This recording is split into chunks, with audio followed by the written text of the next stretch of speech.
అధికారం లేకుండా జగన్మోహన్ రెడ్డి ఆంధ్రప్రదేశ్లో ఒక్కరోజు కూడా ఉండలేడేమో అని అనిపిస్తుంది ఆయన వ్యవహార శైలి చూస్తే. ఎందుకంటే ఓడిపోయిన తర్వాత ఆయన బెంగళూరులోనే గడిపాడు ఎక్కువ కాలం. అసెంబ్లీ సమావేశాల కోసం ప్రమాణ స్వీకారం కోసం వచ్చాడు. తాడేపల్లి వచ్చి అక్కడ ఉన్నాడు, కొద్దిమందిని కలిశాడు.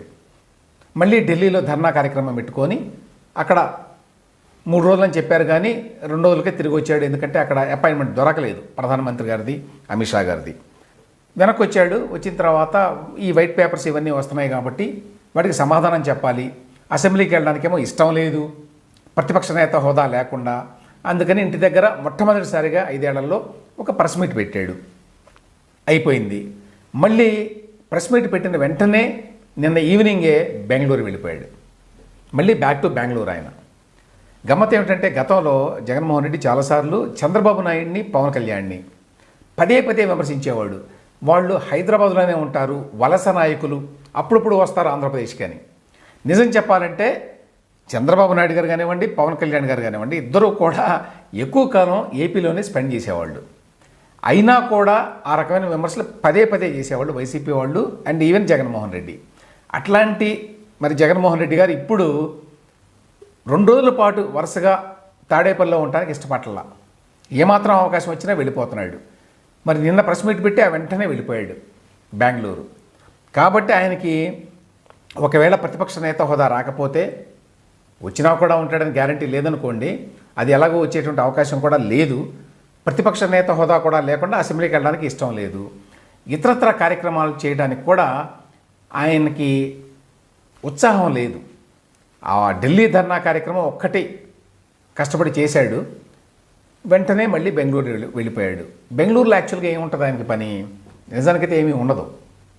ఏమైనా సమాలోచనలు ఏమైనా చేస్తే అవి తాడేపల్లిలో కూర్చొని కూడా చేయొచ్చు.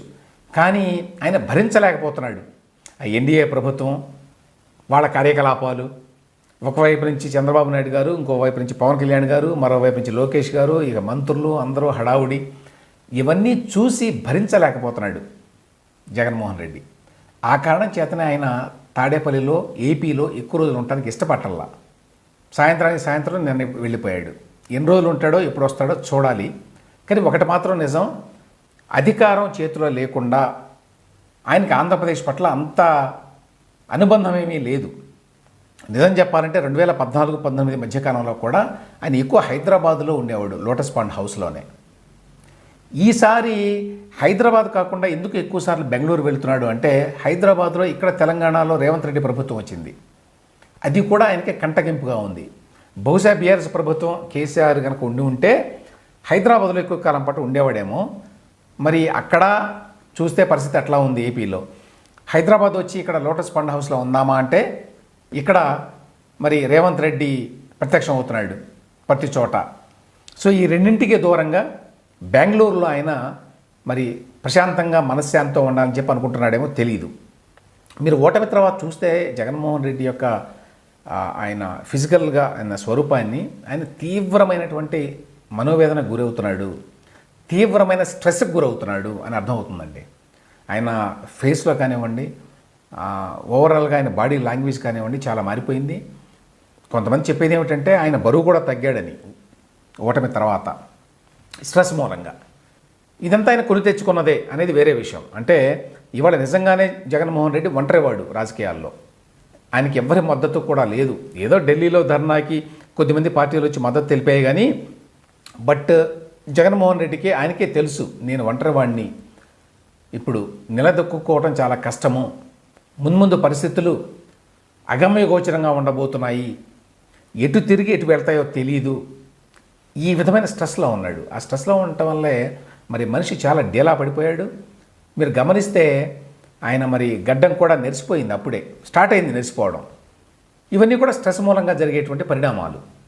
సో ఆ రకంగా జగన్మోహన్ రెడ్డి శారీరకంగా, మానసికంగా కూడా చాలా తీవ్రమైనటువంటి స్ట్రెస్లో ఉన్నాడు. ఆ స్ట్రెస్ నుంచి బయటపడడానికే బహుశా బెంగళూరు వెళ్తున్నాడు. కనీసం దూరంగా ఉంటే అన్నా కొంచెం మనసుకు ప్రశాంతంగా ఉంటుందేమో. ఏమైనప్పటికీ జగన్మోహన్ రెడ్డి లాగా రాజకీయాల్లో ఒకేసారి అంత ఎత్తుకు ఎదిగి, అంత అధికారాన్ని అనుభవించి, ఆ వెంటనే పక్కన స్నేహితులు మద్దతుదారులు ఎవరూ లేనటువంటి ఒక ఒంటరితనాన్ని అనుభవించటం, భవిష్యత్తు ఎట్లా ఉండబోతోంది, భవిష్యత్తు అంతా కూడా కష్టాలమయం అనేటువంటి పరిస్థితి చాలా తక్కువ మంది రాజకీయ నాయకులకు వచ్చి ఉంటుంది.